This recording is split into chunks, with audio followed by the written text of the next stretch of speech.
नमस्कार दोस्तों। YouTube के नमस्ते जी चैनल पर आपका स्वागत है। आज मैं आपको सुनाने जा रही हूँ एक नई कहानी। तो चलिए शुरू करते हैं। गांव में चौराहे पर खचाखच भीड़ लगी थी। किसी को कुछ समझ नहीं आ रहा था, क्या हो गया, कैसे हो गया।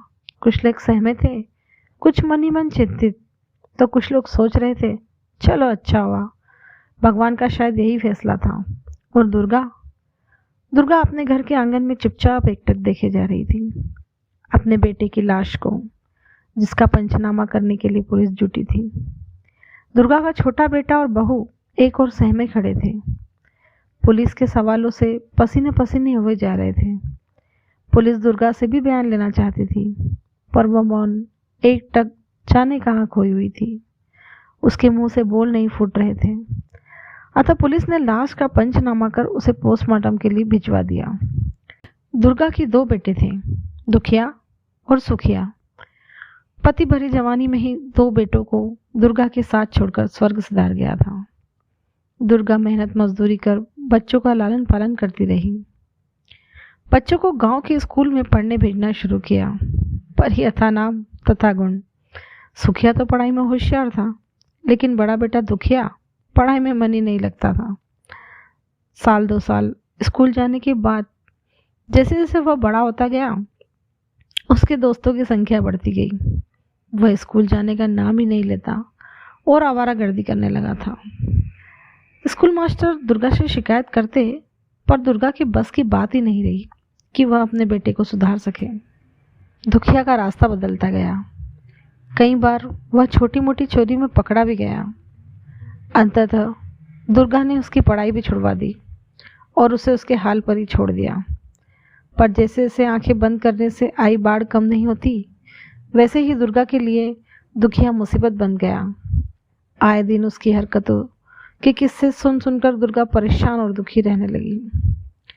इसके विपरीत सुखिया शांत स्वभाव का, समझदार और जिम्मेदार लड़का था।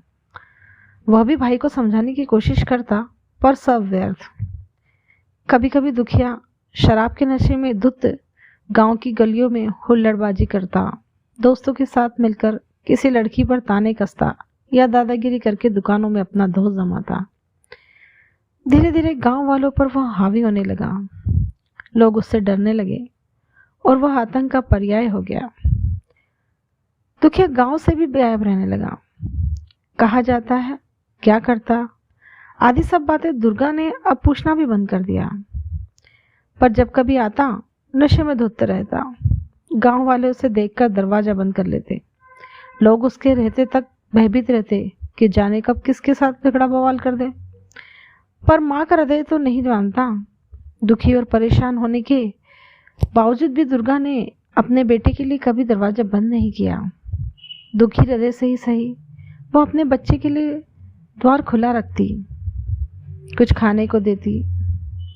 दुखिया आकर माँ की गोद में सो जाता या बेहोश हो जाता, और दुखिया आकर माँ की गोद में सो जाता या बेहोश हो जाता, और दुर्गा उसके सिर पर प्यार से हाथ फेरती, आंसुओं का घूंट पीकर रह जाती।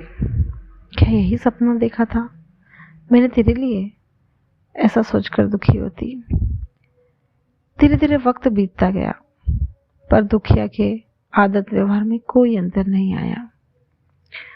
दिन भर और बिगड़ता गया। दुर्गा भी बूढ़ी हो चली थी, अतः उसने अपने छोटे बेटे सुखिया की शादी कर दी। सुखिया इधर उधर काम कर अपनी पत्नी और बूढ़ी माँ का पोषण करने लगा। एक बार दुखिया कहीं बाहर से आया।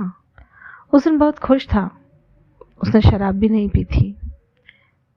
अपने साथ वह एक मोटी रकम लेकर आया था, जिसे दुर्गा को देते हुए बोला, ले माँ, इसे रख ले, और घर में जो भी चीज नहीं है वह तू अभी जाकर खरीद ला। दुर्गा अचंभित हो जाती है और कहती है, इतना पैसा कहाँ से आया रे? दुखिया ने कहा, माँ मैंने एक जगह नौकरी कर ली है। यह सुनकर माँ की ममता खुश हो गई। बेटा को सुधर रहा है, घर में पैसे भी देने लगा है। दूसरे दिन दुखिया वापस हो आया और कुछ दिनों बाद पुनः लौट आया। दुर्गा ने देखा कि दुखिया कुछ गोलियों का सेवन कर रहा है। वह पूछ बैठी, तू ये कैसी दवाई खा रहा है रे बेटा? तेरी तबीयत तो ठीक है ना? दुखिया ने कहा, कुछ नहीं माँ, बस थोड़ी सी कमजोरी है, डॉक्टर ने ताकत की गोली दी है। दुर्गा कुछ पल रुक कर बोली, संभल कर रहा कर बेटा, बाहर जगह अपनी तबीयत का ध्यान रखा कर, और उस मुंह शराब के मुंह मत लगाना।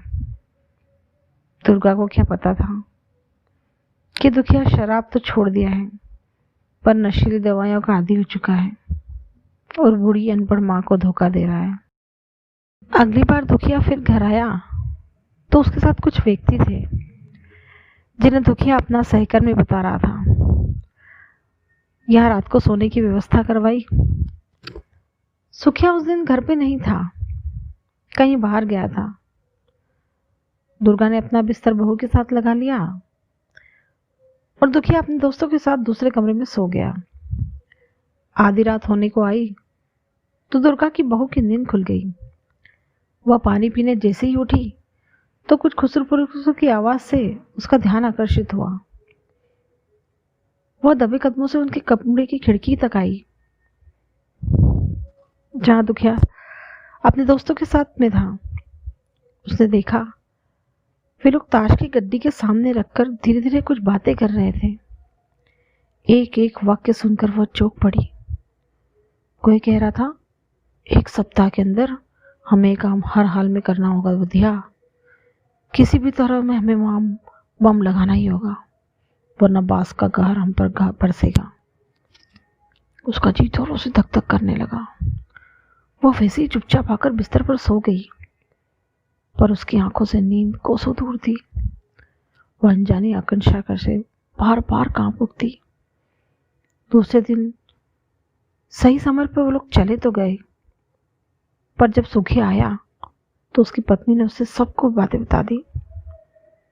सुखिया सबको सुनकर सन्न रह गया। वो समझ गया उसका भाई कुछ गलत लोगों के साथ मिलकर अवैध धंधा कर रहा है, पर इस बात की पुष्टि आवश्यक थी। वह अपने ओर से उस पर नजर रखने लगा। अगली बार दुखिया जब फिर आया तो सुखिया ने उसकी गैर हाजिरी में उसके सामान की तलाशी ली तो देखता क्या है, कुछ नक्सली साहित्य, कुछ नशे की गोलियां और 2-4 पिस्तौल एक बैग में रखी हुई है, जिसे वो बड़ी एहतियात से अपने एयरबैग में रखा था। अब शक की कोई गुंजाइश नहीं थी। वह सामानों को वैसा के वैसे ही रख दिया।